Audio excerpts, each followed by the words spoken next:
एटा होची पद्म फूलर पाखुड़ा। आज आ ऊपर गोटे रेसिपी बनैबा। चलतु देखिए केमती बनाऊँ मो रेसिपीटा। हेल्दी टेस्टी देह पे बहुत भल, बहुत प्रकार बेनिफिट्स पद्म फूल पाखुड़ार। चलतु ट्राए करवा रेसिपी।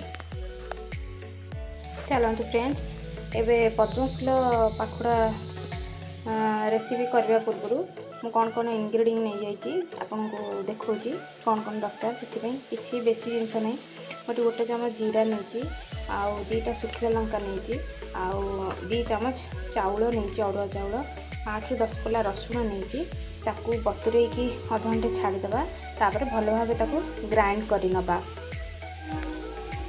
देखो फ्रेंड्स, मु जो रखी थी जीरा रसुण लंका बतुरे थी सबको बाटी नहीं।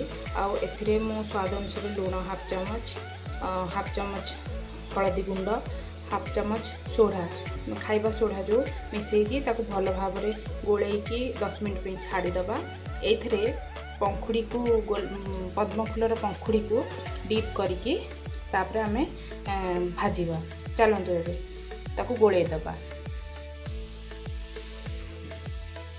देखंतु एबे पंखुड़ी सबू एमती डीप करी गोटे गोटे पूरा से जो चाउल बटाटा आप रखी थे गोटे गोटे एमती डीप करेंगे। डीप करके तावारे गोटे गोटे लिप्स भाजबे। आम जमी कखारु फूल आउ भाजू सेमिति एटा एमिति गोटे गोटे लिप्स को आम बतुरेकी तादेहरे भाजवा।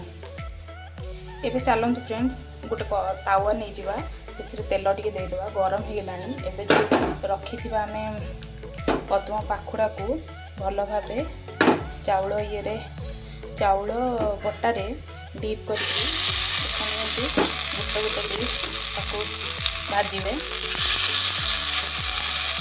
जमी कखारु फूल भजा जाए सेमती।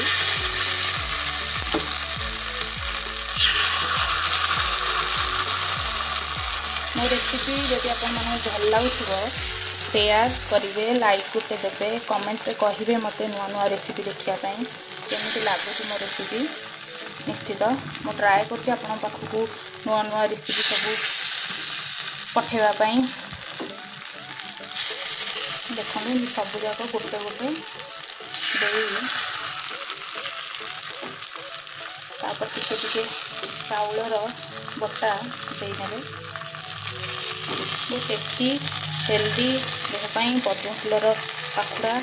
आम केवल ताकू दियों पूजार यूज करूँ, किंतु आग काल समस्ते को खाऊले सुस्थ रोते। आम जिते मॉडर्न होचे से असुस्थ होगा जाऊे, पूर्व जिन सब भूलीगले। चलते एवं है मुझे देखा। एबे देखंतु प्रस्तुत हो गला पद्म फूल पाखुड़ार भजा, पिठो दिया भजा। आपण आपको पकड़ी भी करें। मु गोटे नुआ स्टाइल ले करी।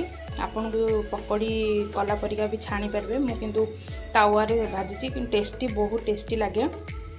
आपन गोटे थर बनातु खातु। पद्म फूल आम देह पे बहुत भल, तार मंजी भी आम देह पे बहुत भल। से मैग्नेशियम कैल्शियम भरपूर मात्रा अच्छी। आग काल लोक मैंने जो खाऊले से सुस्थ रोते। आम सब ये जिन भूली गलुनी। मु चेष्टा करुँची आपण मान पाखे नुआ नुआ एमती इंटरेस्टिंग वीडियो पठाइबा। मो चैनल को सब्सक्राइब करंतु, लाइक करंतु, शेयर भी करंतु। मते बहुत सारा भल पाइबा दियंतु। नुआ नुआ वीडियो देखिबा मते कमेंट रे निश्चित जणांतु। Love you so much. Thank you. Om Sai Ram, जय जगन्नाथ।